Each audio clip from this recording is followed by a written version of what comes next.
1. Lennox Castle was starting out strong with this doozy.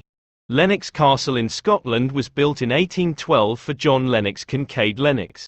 He was supposedly a distant relative of the clan Kincaid, who were descendants of some of the notable ancient Earls of Lennox.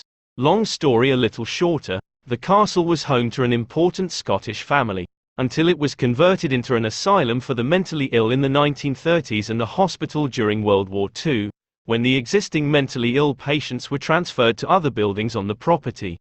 Apparently, fights among the patients were common, and in one particularly bad fight, much of the staff, along with uninvolved patients, ran from the hospital. But the rioters were locked inside and, in the end, they significantly damaged the ward. The hospital was vacated by the 1980s and officially closed in 2002.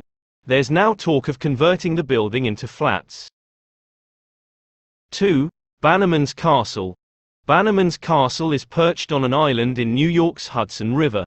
Francis Bannerman VI, whose family launched a military surplus business post-Civil War, purchased the island in 1900 to use as a warehouse. They bought 90% of the weapons the U.S. military captured from the Spanish during the Spanish-American War. For example, he also built a smaller residential structure nearby, but construction ended with his death in 1918. A few later explosions hurt the business further. When legislation changed in the 20th century, sales rapidly declined, and then a storm devastated the island, destroying the ferry people used to access it. It was pretty much vacant up until the late 60s, when the state bought it. It was open to the public for tours for about a year, until another fire ravaged it, but the Bannerman Castle Trust recently started holding tours again. 3. Ha Ha Tonkana Mansion. Deep in Missouri's Ozarks is the Ha Ha Tonka Mansion. Some claim the state park's name means laughing waters, which could either be adorably cheerful or downright creepy, depending on how you see it. This shell of a mansion was the dream of wealthy businessman Robert Snyder. He got to work building a European-style castle on his private lake in 1906, but he soon died in one of Missouri's first automobile accidents. His sons continued construction until the mansion was completed in 1920. One of them lived there until he ran out of money due to a string of land rights lawsuits.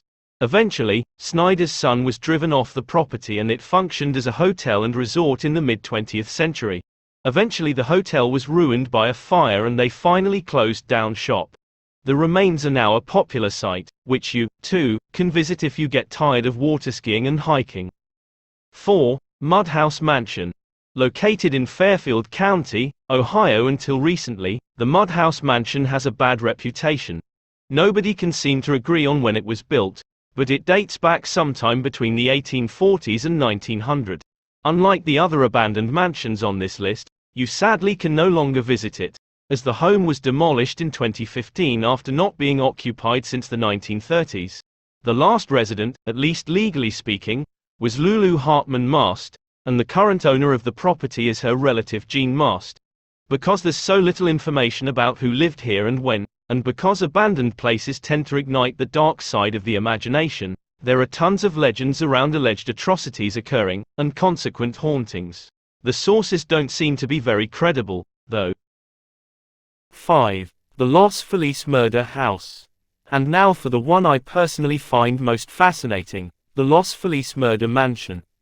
Los Feliz is one of LA's coolest, most livable neighborhoods, but it also has a very dark past with some of history's most gruesome and Hollywood-adjacent murders. There's the Sowden House, a Lloyd Wright-designed Mayan revival home rumored to be the murder scene of the Black Dahlia, the home of the Manson murders, and then there's this place. It was the seemingly happy home of Dr. Harold Perelson and his family, until the horrific night of December 6, 1959, when he murdered his wife in her sleep with a ball-peen hammer and attempted to murder his 3 children before drinking acid to kill himself. Fortunately, his eldest daughter let out a scream when he struck her in the head, waking up the younger children, who then walked into the hallway to find out what was going on. During the commotion, they were all able to flee.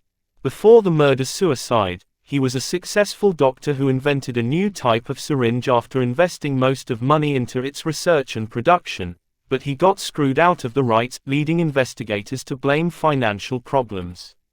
Other creepy details include a passage of Dante's Divine Comedy left open on his bedside table. 2 years later, it was sold to the Enriquez family, who used it as a storage unit, and their son continued to do so until he sold it to a couple in 2016 who had plans to fix it up.